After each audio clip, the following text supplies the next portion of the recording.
What is going on, everyone? Welcome back to a brand new video. In today's video, I'm going to be teaching you all the abbreviations, code words. Basically, I'm going to teach you how to speak the language of Amazon, because there's a lot of words that we use at Amazon that I have never heard in any other workplace or just anywhere else in general. So today I'm going to be teaching you all what these words mean and pretty much going through the abbreviations and defining them. I'm going to try to do these like in a speed round kind of thing. I'm just going to go through them really quickly and just explain them very briefly. So with that being said, let's get on with the first one, and this is my favorite one. If you've been here for a while at Amazon, you already know this one. It's VTO, voluntary time off. That is exactly what VTO means.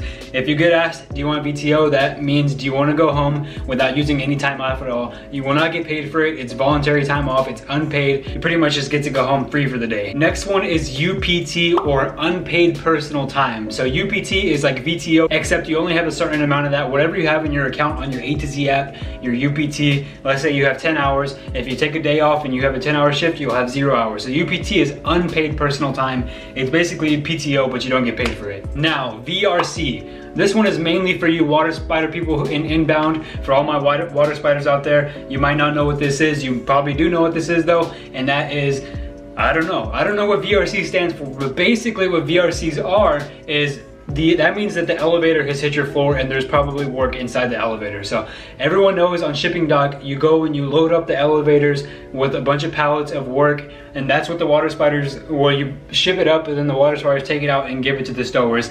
When it hits your floor, they will tell you VRC. I don't know what VRC stands for, but basically the VRC means that the elevator is on your floor. AM, that just means area manager. Your area manager, somebody's area manager, I don't know who, but area manager. VET, or voluntary extra time.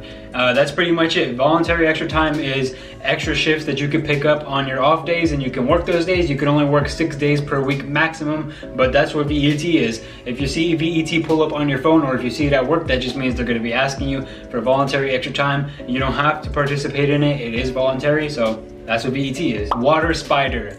Why they named this position water spider, I have no idea, but basically what the water spider does is they carry around pallets all day and feed the work to the stowers. That's all that they do, and they also take out the Corrugate recycling bins. They do all that stuff, but for the most part, it's feeding work. And I don't know why it's called water spider. Trust me, I've worked here for over a year and I still don't know why they call it water spiders, but it's what a water spider is, at least in inbound. In outbound, water spider is something completely different, but I mean, I think it's somewhat similar, but for the most part, what I just explained is the inbound version of water spider. MET. MET is like VET, except it is mandatory. So MET stands for mandatory extra time. So if you ever get this, or if you've never heard it before and it eventually comes up, which it will if you're about to hit peak season, it will come up soon. That just means overtime. In other jobs, it's overtime. For some reason at Amazon, they do it differently. They call it MET, mandatory extra time. That means you have an extra day of work and you have to be there unless you use some time off to take off that day. Stow. Stow, okay, so stow is a word that I've never heard anywhere else in the world other than the airport.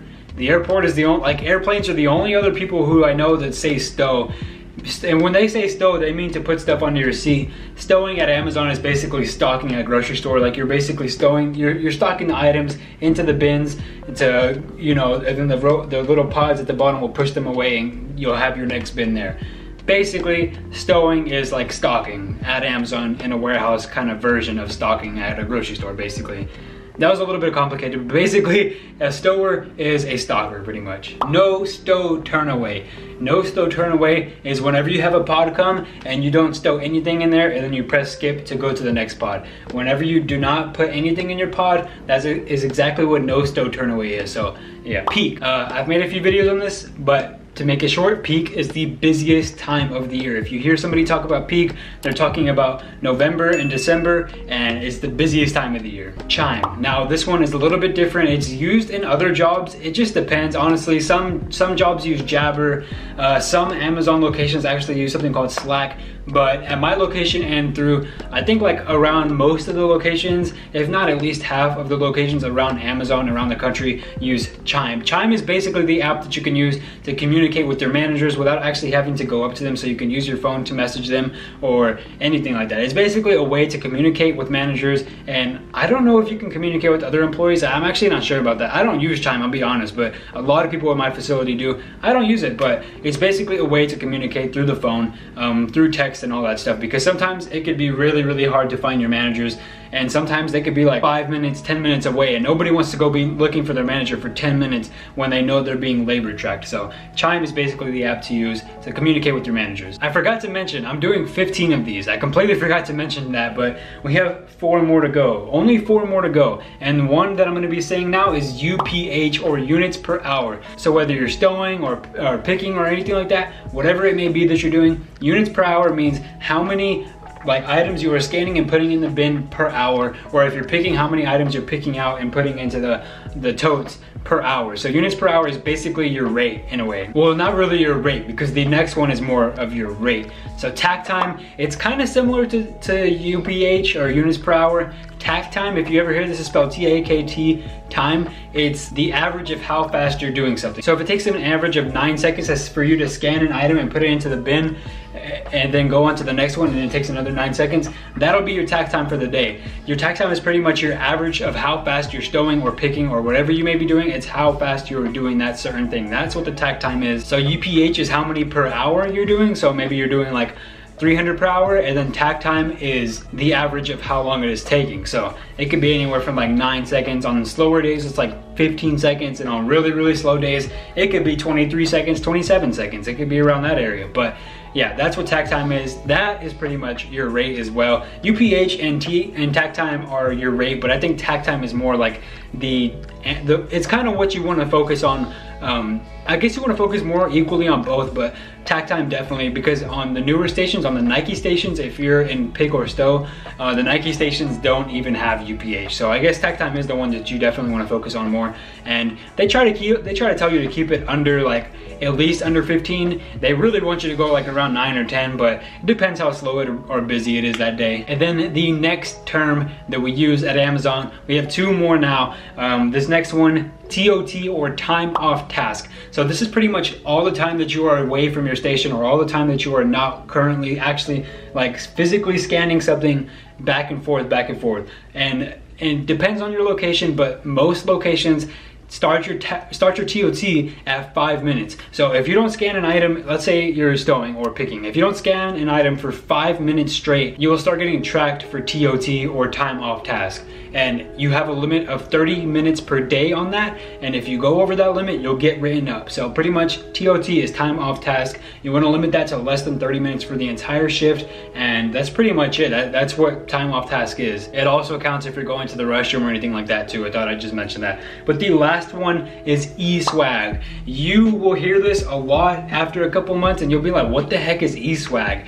eSwag is basically like virtual currency that they give you to spend on their merch at the warehouse. Not just any item, like you can't just go pick out an item and buy it, but they're little Amazon shirts. I'm not wearing one, but Amazon shirts, Amazon hoodies, Amazon beanies, like all that stuff. You'll usually see eSwag on the screen, and it'll say like if you become ranked number 1, or if you rank in the top 5 stores today, we'll give you like $15 in eSwag. And they'll say that often. They'll put it on the screen sometimes as a little reward for you to actually win something. I said this in a couple of videos. Most people don't care about eSwag, but it's a thing. It's a thing. If you want to go buy some of their hoodies or something, you can. You just got to earn some eSwag. You also do get free stuff occasionally. Like I have a few Amazon shirts and beanies and stuff. I've gotten that stuff for free, but they do offer the eSwag stuff. I'm not gonna lie, some of the stuff does look a little bit cool, but you know, you gotta work super hard for that eSwag. It don't come around easily, and honestly, it's just, I wish we got a different reward other than eSwag, but I mean, oh well. But I mean, yeah, that's it. Looking at it, that's it. That's everything. Those are all 15 terms that I had. I hope you all learned something new today. I hope you learned some new terms, and hopefully if you're barely starting out at Amazon, hopefully this will help you out if you hear some of these things, because I know there was times like, especially VRC, I had no idea what that was. And at the beginning, I didn't know what eSwag was either. Like there's just a few things in there that I hope you guys learned today. And if you did, leave a like and subscribe down below if you want to enjoy some more Amazon content. I'm making a lot of this stuff, and yeah, I'm just here to help you guys and your new journey through Amazon. And even if you're experienced, I still make videos for experienced people as well. And yeah, I'm enjoying this Amazon content, and I thank you guys so much for all the support I've been getting recently. Thank you so much.